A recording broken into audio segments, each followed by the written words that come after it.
नमस्कार. आमची कलाकारीमध्ये तुमचे सर्वांचे अगदी मनापासून स्वागत. मैत्रिणींनो, हिवाळा सुरू झालाय आणि हवेत आता बऱ्यापैकी गारवा जाणवायला लागलेला आहे. हिवाळ्यात बऱ्याचशा शाळा आणि कॉलेजेसच्या टूर जात असतात.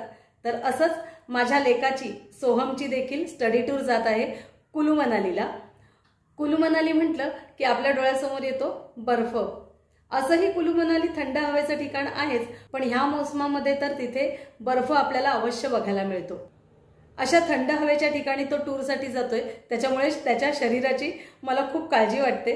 कारण थंडीमध्ये आपल्या शरीराला उष्णतेची आणि ऊर्जेची गरज असते. म्हणून मी त्याला तिथे उपयोगी होतील असे काही पदार्थ त्याच्याबरोबर देणार आहे आणि तेच पदार्थ मी तुमच्याबरोबर देखील शेअर करते. कारण आपल्याकडे पण आता बऱ्यापैकी गारवा जाणवायला लागलेला आहे. तुम्हाला हे पदार्थ नक्कीच उपयोगी पडतील. तर चला, ते पदार्थ कोणते आहेत आणि काय काय साहित्य लागणार आहे, पदार्थ कसे करायचे ते बघूया. हे सर्व साहित्य पाहून तुमच्या लक्षात आलंच असेल की टायटलमध्ये मी ह्या लाडूचं नाव पांडव लाडू का दिलं असेल. हे बघा, साहित्य अगदी भरपूर लागणार आहे आपल्याला आणि सर्व साहित्य पौष्टिक आहे. सर्व जिन्नस अगदी पौष्टिक आहेत. त्याच्यामुळे या लाडूचं नाव मी पांडव लाडू दिलेलं आहे. हे सर्व साहित्य बघून घाबरून जाऊ नका, कारण हे लाडू अतिशय पौष्टिक आहेत आणि झटपट पण होणार आहेत. वेळ अगदी कमी लागतो हे लाडू बनवायला. एकदा हे सगळे जिन्नस आपण भाजून घेतले की आपल्याला फटाफट लाडू बनवता येणार आहेत. त्याच्यामुळे अजिबात घाबरू नका. हिवाळा सुरू झालेलाच आहे आणि आपल्या शरीराला ह्या सर्व जिन्नसांची अतिशय गरज असते. स्निग्ध पदार्थ ह्याच्यामध्ये सगळे हे वापरलेले आहेत आणि ते तितकेच पौष्टिक देखील आहेत. चव देखील खूप छान लागते ह्या लाडूची. तर चला, आता आपण काय काय जिन्नस वापरणार आहोत ते बघूया. इथे मी 1 वाटी पंढरपुरी डाळ घेतलेला आहे. शेंगदाणे घेतलेले आहेत अर्धी वाटी. सुकं खोबरं 1 वाटी घेतलेलं आहे. अर्धी वाटी पिस्ते घेतलेले आहेत. अर्धी वाटी अंजीर घेतलेले आहेत. अक्रोडाचे तुकडे आपण अर्धी वाटी घेतलेले आहेत. 1 वाटी काजू घेतलेत आणि 1 वाटी बदाम घेतलेले आहेत. तसंच ह्या लाडूला गोडवा येण्यासाठी आपण साखर किंवा गुळाचा वापर करणार नाही आहोत, तर आपण इथे वापरतोय खजूर. ह्या खजुराचे मी बारीक तुकडे करून घेतलेले आहेत. तसंच गोडासाठी आणखीन एक पदार्थ म्हणजे बेदाणे वापरतोय आपण. तर इथे मी अर्धी वाटी हे बेदाणे घेतलेले आहेत. 2 चमचे चारोळी घेतलेली आहे. ही चारोळी मी 2 भाग करून घेतलेले आहेत चारोळीचे. हे बघा, हे असे चारोळीचे 2 भाग करून घ्यायचे असतात. बऱ्याचदा चारोळी खराब असते, कडक झालेली असते, खवट लागते ती जर आपण अख्खी वापरली तर एखादा जर त्याच्यातला दाणा खराब असेल तर आपल्या पदार्थाची चव बिघडते. म्हणून चारोळी जेव्हा कधी वापराल तेव्हा ही असे 2 भाग करूनच वापरायची, म्हणजे आपल्याला खराब दाणे बाजूला काढता येतात. 1 चमचा वेलचीची पूड घेतलेली आहे. थोडंसं तूप घेतलंय मी. हे वितळवून घेतलेलं तूप आहे. हे आपण लागेल तसं वापरणार आहोत. कदाचित जास्त लागलं तर आपण पुन्हा 1-2 चमचे वापरणार आहोत. आता एक महत्त्वाची गोष्ट तुम्हाला सांगायची आहे की हे जे काही जिन्नस मी घेतलेले आहेत ते सर्व मी भाजून घेतलेले आहेत. त्याच्यामुळे आपला वेळ आणखीन कमी लागणार आहे. व्हिडिओ मोठा होऊ नये म्हणून मी हे सगळे जिन्नस आधीच भाजून घेतलेत. हे सगळे जिन्नस मी मंद आचेवर भाजून घेतलेले आहेत. आता आपण हे सर्व जिन्नस मिक्सरमध्ये बारीक पूड करून घेणार आहोत. त्याची प्रत्येक जिन्नस आपल्याला वेगवेगळा बारीक करायचा आहे. तर चला, मी आता हे सर्व मिक्सरमध्ये बारीक करून घेते आणि मग तुम्हाला पुन्हा भेटते. हे बघा, सर्व जिन्नस आपण आता मिक्सरमध्ये बारीक करून घेतलेले आहेत. चारोळी आपण मिक्सरमध्ये बारीक केलेली नाही आहे, ती आपण तशीच वापरणार आहोत. आणि पिस्त्यामधून मी 5-6 पिस्ते बाजूला काढून ठेवलेले होते, त्याचे मी असे हे बारीक काप करून घेतलेले आहेत. लाडूमध्ये ते असे काप टाकल्यानंतर छान दिसतील म्हणून मी काही पिस्त्यांचे बारीक असे हे काप करून घेतलेले आहेत. तर चला, आता आपण हे सर्व जिन्नस एका भांड्यामध्ये मिक्स करून लाडू वाळायला घेऊया. आता आपण लाडू वाळायला घेणार आहोत. लाडू मिक्सिंगसाठी मी हे एक भांडं घेतलेलं आहे. आता ह्याच्यामध्ये आपण सर्व जिन्नस एकत्र करून घेणार आहोत. प्रथम आपण हे पंढरपुरी डाळ्यांचं पीठ घेतोय. आता आपण हा शेंगदाण्याचा कूट घालतोय. काजूची पूड, बदामाची पूड, अक्रोडची पूड, पिस्ता.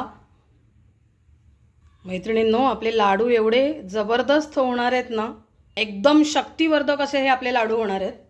भाजलेलं सुकं खोबरं, त्याची पण मी पूड करून घेतलेली आहे. हे आहे अंजीर. अंजीर पण छान अगदी बारीक करून घेतलेलं आहे आपण. आता आपण अंजीर घालूया. अंजीरची बी दाताखाली आली की खूप छान लागते। हा खजूर आता आपण बारीक केलेला घालतोय, बारीक केलेले बेदाणे, चारोळी पण आपण भाजून घेतलेली आहे। चारोळी घालूया। पिस्त्याचे जे बारीक काप करून घेतलेले ते पण घालूया। आता ही वेलचीची पूड घालते आणि हे वितळवलेलं 2 चमचे तूप घालूया। चला, जिन्नस तर आपले सर्व एकत्र करून झालेले आहेत। आता हे सर्व व्यवस्थित अगदी एकजीव करून घ्यायचं आहे आपल्याला। मस्त सगळं मिक्स करायचं आहे। मैत्रिणींनो, हे लाडू दिसायला तर सुरेख असणारच आहेत, शिवाय पौष्टिक देखील तितकेच आहेत। हिवाळ्यात आपल्या शरीराला भरपूर ऊर्जा देणारे असे हे लाडू आहेत आणि आपण सर्व जिन्नस छान खरपूस भाजून घेतलेले आहेत आणि मिक्सरमध्ये त्याची बारीक पूड करून घेतलेली आहे। त्याच्यामुळे घरातली वयोवृद्ध व्यक्ती जरी कोणी असेल तरी पण ते देखील आरामात हे लाडू खाऊ शकतात आणि घरातील इतर सर्वच सदस्यांना हे लाडू नक्कीच आवडतील। हिवाळ्यात आपली त्वचा कोरडी होते, परंतु लाडूमधील बरेचसे जिन्नस हे स्निग्ध पदार्थ असल्यामुळे आपली त्वचा छान तजेलदार होण्यास नक्कीच मदत होईल। आणि बरं का मैत्रिणींनो, माझी बहीण दरवर्षी दिवाळीत आम्हाला फराळासोबत हा असा सुकामेवा पाठवत असते, पण ह्या वर्षी तिला जेव्हा कळलं की सोहम टूरला जाणार आहे, त्याच्यामुळे तिने ह्या वर्षी जरा भरपूरच सुकामेवा पाठवलेला आहे आणि मला म्हणाली की सोहमला जाताना काहीतरी खायला बनवून दे। तसं तर मी दरवर्षी हे लाडू हिवाळ्यात बनवतेच, पण ह्या वर्षी हे खास आता सोहमसाठी बनवते मी हे लाडू। ज्यांना मेथीचे लाडू आवडत नाहीत त्यांच्यासाठी हा उत्तम पर्याय आहे। तुम्ही हे लाडू नक्की करून बघा। घरातील सर्वच मंडळींना हे लाडू नक्की आवडतील आणि अर्थातच ते आपल्या शरीराला उष्णता आणि ऊर्जा देणारे असे हे लाडू आहेत। तुम्ही नक्की करून बघा। मिश्रण आपण सगळं व्यवस्थित मिक्स करून घेतलेले आहे। त्याचे लाडू पण वाळले जात आहेत। हे बघा, लाडू वाळला जातोय, पण थोडंसं असं भुसभुशीत वाटतंय मला, म्हणून मी आणखीन थोडं तूप घालते त्याच्यामध्ये। हे बघा, आणखीन 2 चमचे तूप मी गरम करून घेतले, ते आता आपण घालूया आणि पुन्हा एकदा व्यवस्थित मिक्स करून घेऊया।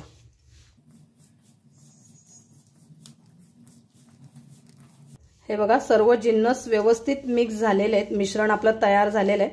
आता लाडू वळायला घेऊया आपण। हे बघा, मस्त आपले लाडू वळले जात आहेत। काहीही कटकट नाही आहे या लाडूंसाठी। पाक करा, हे करा, ते करा असं काही हे नाही आहे, आरामात लाडू वळले जात आहेत। हे बघा, आपण एक बेदाणा लावणार आहोत वरून।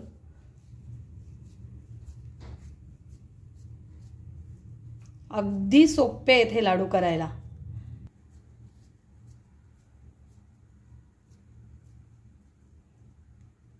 हे बघा, मस्त आपला लाडू तयार झालेला आहे। बेदाणा पण अगदी मस्त मोठा आहे, त्याच्यामुळे तो छान दिसतोय।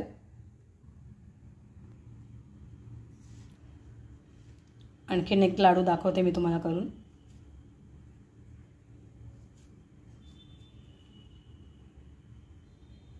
बेदाणा लावलाय एक।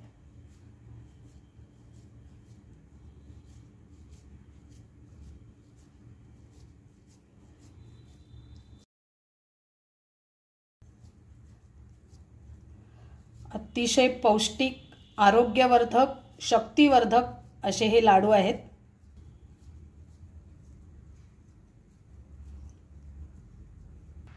हे बघा, दुसरा लाडू देखील आपला तयार झालेला आहे। अगदी झटपट हे लाडू होतात। रवा लाडू वगैरे आपल्याला गरम गरम वळावे लागतात, पण ह्या लाडूंचं तसं नाहीये। आपण थंड सगळं मिश्रण आहे आणि अगदी व्यवस्थित आरामात आपण हे लाडू वाळतोय। बघा किती छान लाडू झटपट होतात। एकदा आपण सर्व जिन्नस भाजून घेतले की ते मिक्सरला फक्त बारीक करायचे असतात आणि मिक्सरला बारीक करायला अगदी 1 ते 2 मिनिट लागतात। पटापट हे सगळं मिश्रण बारीक करून घेतलं की झटपट आपले हे लाडू असे छान तयार होतात। बघा, मस्त आपला लाडू तयार झालेला आहे। चारोळी पण छान दिसतेय आणि आपण बेदाणा पण लावलाय। पिस्त्याचे पण काप आपण ह्याच्यामध्ये घातलेले आहेत, ते असे दाताखाली आले की खूप छान लागतात। पिस्त्याचे काप पण मस्त, पिस्ता भाजलेला पिस्ता खूप छान लागतो। तर असे आपले हे लाडू आता तयार होत आहेत। मी हे बाकीचे लाडू पण सगळे वाळून घेते पटापट।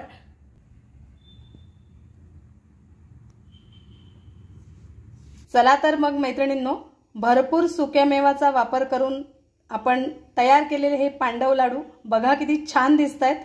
हे लाडू दिसायला तर छान दिसत आहेतच, पण ते पौष्टिक देखील तितकेच आहेत, आरोग्यवर्धक आहेत, ऊर्जावर्धक आहेत। मी दरवर्षीच हिवाळ्यात हे लाडू बनवते, पण ह्या वर्षी सुक्या मेव्याचा वापर जरा मी जास्त केलाय। अगदी सडळ हाताने सुका मेवा या लाडू मध्ये वापरलेला आहे। तुम्ही तुमच्या आवडीनुसार सुका मेवा वाढवू किंवा कमी करू शकता। तुम्हाला एखादा जिन्नस जर आवडत नसेल तर तो नाही घातला तरी काही हरकत नाही, किंवा एखादा जिन्नस जास्त आवडत असेल तर तुम्ही जास्त प्रमाणात वापरला तरीही चालेल। या लाडूसाठी प्रमाणाचं असं काही बंधन नाहीये, आपण आपल्या आवडीनुसार प्रमाण ठरवू शकतो आणि हे लाडू बनवू शकतो। गोड देखील तुम्हाला जर जास्त आवडत असेल तर तुम्ही खजुराचा, अंजीर, बेदाणे याचा वापर जास्त केला तरी चालू शकतं। आमच्याकडे जरा मध्यम गोड आवडतं, म्हणून मी गोडाचं प्रमाण थोडं कमी ठेवलेलं आहे। त्याच्यामुळे तुम्ही ठरवा तुम्हाला कितपत गोड हवेत, त्याप्रमाणे तुम्ही बनवू शकता। पण नक्की ह्या हिवाळ्यात हे लाडू तुम्ही बनवून बघा आणि कसे झाले ते कमेंट करून सांगायला अजिबात विसरू नका। तुम्हाला माझा आजचा हा व्हिडिओ कसा वाटला ते कमेंट करून जरूर सांगा आणि माझ्या चॅनलला लाईक करा, सबस्क्राइब करा आणि शेअर करून कमेंट करायला अजिबात विसरू नका। धन्यवाद।